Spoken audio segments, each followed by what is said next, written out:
देखिए, जो नया पोषाहार अपने आया है उसको अपने को स्टॉक मेंटेन किस तरह से करना है उस खाद्यान्न का पूरे का, वो मैं आपको आज बताऊंगी। थोड़ा सा आप ध्यान से देखना। यहाँ आपके आंगनवाड़ी केंद्र का नाम आ जाएगा, फिर जिस सेक्टर में आपका सेंटर आ रहा है वो सेक्टर नंबर आ जाएगा। इधर आप प्राप्ति दिनांक लिख दीजिए। उसके बाद रसीद संख्या यानी चालान संख्या आपको लिखनी है। फिर फर्म का नाम, जिस फर्म से आपको पोषाहार मिल रहा है उस फर्म का नाम आप लिख दीजिए। उसके बाद वितरण कौन से महीने का है वो महीना और सन लिखना है। ये वही पुराना रजिस्टर है जो अपने को पहले मिला था, यानी जब गेहूं चावल दाल अपने को मिल रही थी उसी को मैंने इसको बनाया है। तो आप थोड़ा सा इसको ध्यान से देखें। यहाँ अपन ने दिनांक की जगह खाद्य सामग्री लिख दिया है। सबसे पहले जैसे ये अपना चालान है, इस चालान के अनुसार ही मैंने इसको बनाया है। आप देखिए, इस चालान में सबसे पहले गर्भवती का पोषाहार है, तो सबसे पहले गर्भवती का आप पोषाहार ले लें। गर्भवतियों का 3 तरह का पोषाहार आता है। सबसे पहले इसमें मीठा दलिया है, तो आप मीठा दलिया लिखें। उसमें 1.400 ग्राम, फिर मूंग दाल खिचड़ी 1.400 ग्राम, फिर गेहूं सादा दलिया 0.700 ग्राम। यहाँ कुल यानी लास्ट में कुल आ जाएगा। इसी तरह आपको धात्री का उतारना है। मीठा दलिया 1.400 ग्राम, मूंग दाल खिचड़ी 1.400 ग्राम, गेहूँ सादा दलिया 700 ग्राम।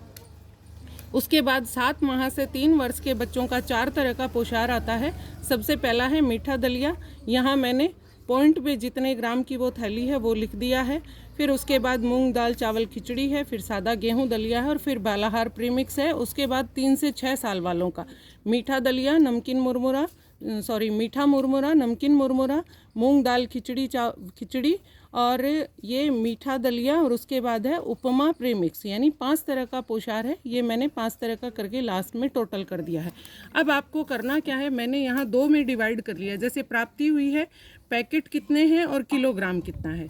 जैसे पैकेट इनके 5 गर्भवती हैं तो 5 पैकेट इनके पास आए हैं, तो 5 पैकेट को मैंने 1.400 ग्राम से मल्टीप्लाई किया तो 7 किलो हो गया, यानी किलोग्राम में ये 7 किलो है। और 5 पैकेट इनको प्राप्त हुए हैं। इसी तरह से जितने लाभार्थी हैं और जितने ग्राम की थैली है उसको आप मल्टीप्लाई करके वो थैलियाँ पैकेट संख्या आप ऊपर लिख दें और उसके नीचे आप उसको किलोग्राम में लिख दें। ये प्राप्ति का कॉलम हो गया। उसके बाद वितरण आ जाएगा। वितरण आपने पैकेट कितने वितरण किए हैं, वो कितने किलोग्राम के हुए हैं वो आपको यहाँ लिखना है। उसके बाद शेष, आपके पास इस महीने में कितने शेष पैकेट बचे हैं और वो किलोग्राम में कितना है। इस तरह से आपको ये पूरा स्टॉक जो है वो मेंटेन करना है। आप लोग ध्यान रखें कि चालान में जिस तरह से लाभार्थी दिए हुए हैं और पोषाहार दिया हुआ है उसी तरह से आप उसको करेंगे तो आपको थोड़ी सी ज़्यादा सुविधा रहेगी और इस तरह से आप अपने स्टॉक को अच्छी तरह से मेंटेन कर सकती हैं। इसमें किलोग्राम भी आ गया है और इसमें पैकेट संख्या भी आ गई है।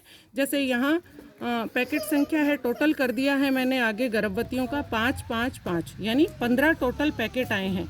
तो यहाँ मैंने इनका किलोग्राम किया है और फिर यहाँ टोटल किलोग्राम जैसे 17.500 ग्राम, इन सबको 7 7 14 और 3.5 17.500 ग्राम ये मैंने यहाँ इसका टोटल कर दिया है। इसलिए इस तरह से आपको सारा ये रिकॉर्ड जो है वो स्टॉक जो मेंटेन करना है वो वही स्टॉक रजिस्टर है जो अपने पास पहले था।